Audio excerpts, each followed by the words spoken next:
Hello students, welcome to law excellence IAS academy. ఈరోజు మనము December 4th నాటి important current affairs మీద daily quiz చూద్దామండి. ఈరోజు మన ఫస్ట్ క్వశ్చన్ చూడండి. ప్రోబా 3కి సంబంధించి క్రింది ప్రకటనలను పరిగణించండి. సో యాక్చువల్గా ప్రోబా 3 అనేది ఈరోజు లాంచ్ అవుతుంది. సో దాని కంటెక్స్ట్లో ఇది మనం ఫ్రేమ్ చేయడం జరిగిందండి. ఫస్ట్ స్టేట్మెంట్, ప్రోబా 3 అనేది ఇస్రో అభివృద్ధి చేసిన అధునాతన సోలార్ మిషన్. ఇది ఇస్రో అభివృద్ధి చేసిందా అండి? నో, ఇది రాంగ్ అండి. దీనిని యూరోపియన్ స్పేస్ ఏజెన్సీ అభివృద్ధి చేసింది. సో మన first statement wrong. Second statement చూడండి. ఈ మిషన్ సూర్యుని యొక్క బయట పొర అయిన సోలార్ కరోనాని అధ్యయనం చేయడం లక్ష్యంగా పెట్టుకుంది. సో సెకండ్ స్టేట్మెంట్ కరెక్ట్ అండి. ఇక్కడ మనకి ఈ ప్రోబ్ 3 అనేది సోలార్ కరోనాని అధ్యయనం చేయడం కోసం లాంచ్ చేస్తున్నారు. అండ్ థర్డ్ స్టేట్మెంట్ చూడండి. ఇది ఇస్రో యొక్క PSLV C-15 లాంచ్ వెహికల్ ద్వారా ప్రయోగించబడుతుంది. సో PSLV C-15 దీనిని లాంచింగ్ వెహికల్గా మనము యూరోపియన్ స్పేస్ ఏజెన్సీ ఇస్రోతో కొలాబరేట్ అవుతుంది. సో ఆన్సర్ ఏమవుతుందండి? 2 and 3. So B is the correct answer. ఇక్కడ మనకి ఈవెన్ ఎలిమినేషన్ టెక్నిక్లో మనకి ఫస్ట్ స్టేట్మెంట్ రాంగ్ అని తెలిస్తే ఆబ్వియస్లీ మనకి ఆన్సర్ బి అవుతుంది. మన సెకండ్ క్వశ్చన్ చూడండి. హైడ్రోజన్ ఇంధన ఘటాలకి సంబంధించి అంటే హైడ్రోజన్ ఫ్యూయల్ సెల్స్కి సంబంధించి ఈ క్రింది ప్రకటనలను పరిగణించండి. హైడ్రోజన్ ఫ్యూయల్ సెల్స్కి సంబంధించి ఈవెన్ హైడ్రోజన్ వెహికల్స్ గురించి మనకి ఈరోజు న్యూస్లో ఉంది. సో ఆ కంటెక్స్ట్లో ఈ క్వశ్చన్ని ఫ్రేమ్ చేయడం జరిగింది. మన ఫస్ట్ స్టేట్మెంట్, ఇది దహనం ద్వారా విద్యుత్తును ఉత్పత్తి చేసే పరికరం. అంటే కంబషన్ని యూజ్ చేసుకుని ఇది విద్యుత్తుని ఉత్పత్తి చేస్తుంది. సో ఇది రాంగ్ అండి. యాక్చువల్గా హైడ్రోజన్ ఫ్యూయల్ సెల్స్ అనేవి కెమికల్ రియాక్షన్స్ ద్వారా మనకి విద్యుత్తుని ఉత్పత్తి చేస్తాయి. So first statement wrong. Second one చూడండి. స్వచ్ఛమైన హైడ్రోజన్ను ఇంధనంగా ఉపయోగించినట్లయితే ఇంధన ఘటం వేడిని మరియు నీటిని ఉప ఉత్పత్తులుగా విడుదల చేస్తుంది. అంటే బై ప్రొడక్ట్స్లో ఓన్లీ H2O మాత్రమే వస్తుంది, ఏ విధమైన కర్బన ఉద్గారాలు రావు అని ఇక్కడ స్టేట్మెంట్. సో ఇది కరెక్ట్ అండి. యాక్చువల్గా అందుకే ఈ గవర్నమెంట్స్ అన్నీ కూడా హైడ్రోజన్ ఫ్యూయల్ సెల్ టెక్నాలజీ మీదకి ఎక్కువ ఫోకస్ చేస్తున్నాయి. ఇక్కడ మనము రియాక్షన్ చూస్తే H2 + ½ O2 gives rise to H2O. ఈ విధంగా మనకి వాటర్ అండ్ ఎలక్ట్రిసిటీ అనేది జనరేట్ అవుతుందండి. సో ఆన్సర్ ఏమవుతుందండి? 2 B only is the correct answer. ఇక్కడ మన థర్డ్ క్వశ్చన్ చూడండి. వైబ్రెంట్ విలేజెస్ ప్రోగ్రామ్కి సంబంధించి క్రింది ప్రకటనలను పరిగణించండి.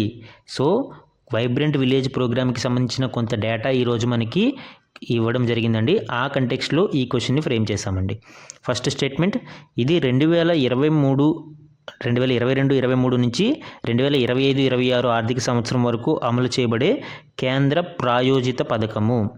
సో ఇది central sponsored scheme. Yes, vibrant villages programme అనేది సెంట్రల్ స్పాన్సర్డ్ స్కీమ్ అండి. First statement correct. అలానే సెకండ్ స్టేట్మెంట్ చూడండి. సరిహద్దు రాష్ట్రాలలోని గ్రామాలు మరియు బ్లాకుల సమగ్ర అభివృద్ధి దీని లక్ష్యము. యాక్చువల్గా ఈ స్టేట్మెంట్ రాంగ్ అండి. మనకి ఇది ఓన్లీ నార్త్ బార్డర్కి సంబంధించి మాత్రమే ఈ ప్రాయోజిత పథకం అనేది అమలు చేయబడుతుంది. వైబ్రెంట్ విలేజెస్ ప్రోగ్రామ్ అనేది దీంట్లో 4 రాష్ట్రాలతో పాటు ఒక కేంద్రపాలిత ప్రాంతం లైక్ అరుణాచల్ ప్రదేశ్, ఉత్తరాఖండ్, హిమాచల్ ప్రదేశ్ లాంటి రాష్ట్రాలు మరియు లడాక్ కేంద్రపాలిత ప్రాంతంగా ఇందులో ఉన్నాయి. అన్ని సరిహద్దు రాష్ట్రాలు ఇందులో లేవు. సో ఇది మనకి wrong. So second statement wrong. Third statement చూడండి. గ్రామ పంచాయతీల సహాయంతో జిల్లా యంత్రాంగం వైబ్రెంట్ విలేజెస్ యాక్షన్ ప్లాన్ని రూపొందిస్తుంది. సో గ్రామ పంచాయతీల సహాయంతో మనకి ఈ డిస్ట్రిక్ట్ అడ్మినిస్ట్రేషన్ ఈ ప్లాన్ని రెడీ చేస్తుంది. So third statement correct. Even మనం ఎలిమినేషన్ టెక్నిక్లో కూడా 2 ఎక్కడ రాంగ్ ఉందో అది తీసేస్తే ఆన్సర్ మనకి 1 and 3. C is the correct answer. ఇక్కడ మన నెక్స్ట్ క్వశ్చన్ చూడండి. ఇటీవల వార్తలలో ఉన్న నాగాస్త్ర 1 అంటే ఏమిటి? సో నాగాస్త్ర 1కి సంబంధించి మనకి డీటెయిల్స్ ఇవ్వడం జరిగిందండి. నాగాస్త్ర 1 అనేది ఇటీవల మనకి భారత ఆర్మీకి అందించడం జరిగింది. సో ఈ కంటెక్స్ట్లో ఈ క్వశ్చన్ ఫ్రేమ్ చేశామండి. ఆప్షన్ ఏ చూడండి. ట్యాంకు విధ్వంసక క్షిపణి, anti tank guided missile. Wrong.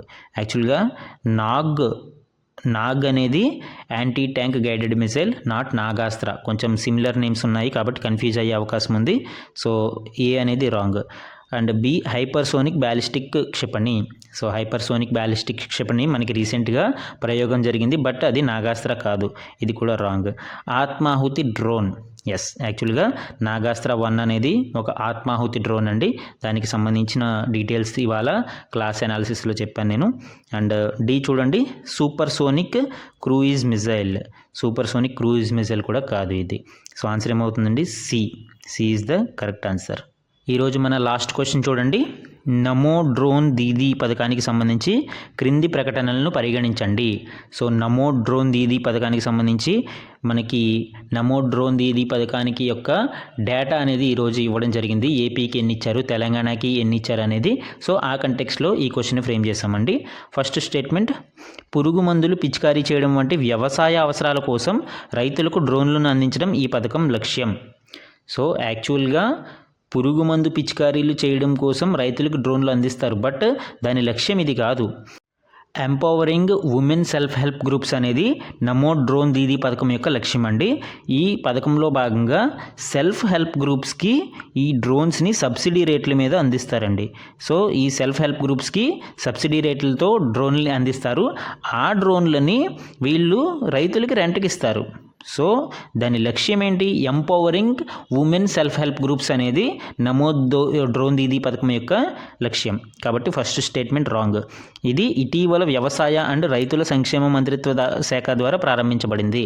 Yes, recently launched by the Ministry of Agriculture and Farmers Welfare. So second statement అయితే మనకి ఇక్కడ కరెక్ట్ అండి. ఆన్సర్ ఏమవుతుంది? ఈ క్రింది వాటిలో ఏది సరైనది లేదా సరైనవి? యాక్చువల్గా చిన్న కరెక్షన్ అండి.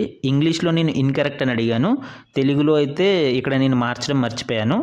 That is why in English మనకి ఏమవుతుంది? ఇన్కరెక్ట్ అయితే 1 ఇన్కరెక్ట్ అవుతుంది.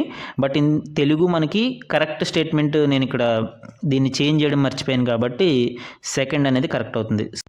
యాక్చువల్గా క్వశ్చన్స్ని ఇంగ్లీష్లో ఫ్రేమ్ చేసి దానిని ట్రాన్స్లేట్ చేయడం జరుగుతుందండి. అందులో ఈ ట్రాన్స్లేషన్ ఎర్రర్గా నేను ఇది మిస్ అయ్యాను.